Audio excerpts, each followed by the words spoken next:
Hey everybody, welcome back. US vs. Lopez is our second federalism case. As we start, be sure to smash that like button for me. Let's start with the facts of the case. A high school student in Texas was arrested for allegedly bringing an unloaded gun to school. Now, that's something you're definitely not allowed to do, so how exactly does this become a Supreme Court case? Well, he was charged with violating a federal law known as the Gun-Free School Zones Act of 1990. And this leads to the issue before the court. Does Congress actually have the power to make this law, or did they exceed their power to legislate using the Commerce Clause? Let's pause here real quick just to point out that this case has nothing to do with the Second Amendment. Even Texas says that students can't bring guns to school, at least till you get to college. Anyway, this case is not about guns. It's about which level of government, state, federal, or both, can regulate guns at school. In an extremely contentious 5-4 ruling, the Supreme Court held that the Federal Gun-Free School Zones Act is unconstitutional, striking down the law and overturning Lopez's conviction. That might feel like a plot twist, so let's think about this question. What in the Constitution could be interpreted as giving Congress the power to regulate guns at school? Regulating guns at school is certainly not an enumerated power, so it has to be something else. Well, Congress thought the answer was the Commerce Clause. Check out my video for topic 1.8 to get the full story on the evolution of the Commerce Clause. But the short version is that about 50 years before US vs. Lopez, the Supreme Court decided that Congress could regulate anything affecting interstate commerce, even if the specific activity being regulated wasn't interstate and wasn't commerce. So based on 50 years of precedent, Congress thought that the Commerce Clause allowed them to make this law. The government argued that guns at schools affect interstate commerce because they negatively affect the quality of the school, which would lead to a weaker national economy. They also said that possessing guns at school would lead to more crime, which would affect the economy. Not the strongest argument ever. And the key thing is that the Supreme Court rejected this argument.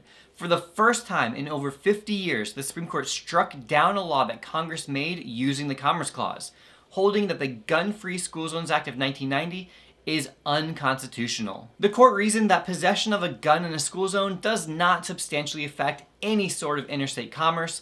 The majority rejected as too weak the argument put forth on behalf of the federal government defending the law. Further, the court said that the Commerce Clause does not grant Congress endless power, and that some powers are reserved to the states by the 10th Amendment. Chief Justice Rehnquist, writing for the majority, basically says that if the court agreed with the federal government's argument in this case, that it is difficult to perceive any limitation on federal power, and that we are hard-pressed to posit any activity by an individual that Congress is without power to regulate. Basically, he's saying that if the court allowed Congress to make this law, that there'd be no limit to Congress's power. The majority opinion also reminds everybody that there is a distinction between things that are truly national and local. We have a federal system that reserves things like general police power and education policy to the states. The dissenting opinion argued that for the law to be upheld, the court didn't need to find that guns at school actually significantly affect interstate commerce.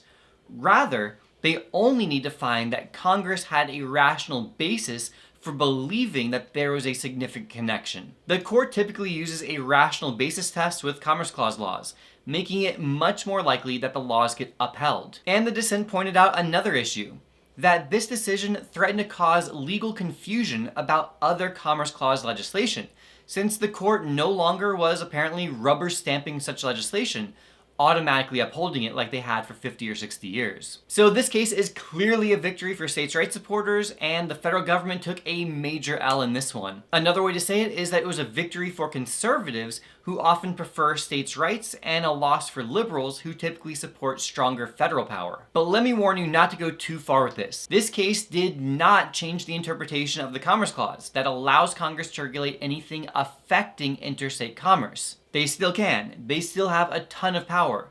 What this case did, though, was for the first time in 50 years, establish that there are some things that don't affect interstate commerce, reminding everybody that there are still limits to congressional power. Oh, one last thing that's useful to know is that after this case, Congress passed an altered version of the Gun-Free School Zones Act, and just specified that prosecutors would have to prove that the gun moved in or affected interstate commerce. It's a great example of Congress being able to limit the effect of a ruling that they don't like. All right, that's it for this one. Until next time, this has been a La Money production. Thanks again for watching. If you could show me some love and hit that like button, I would really appreciate it.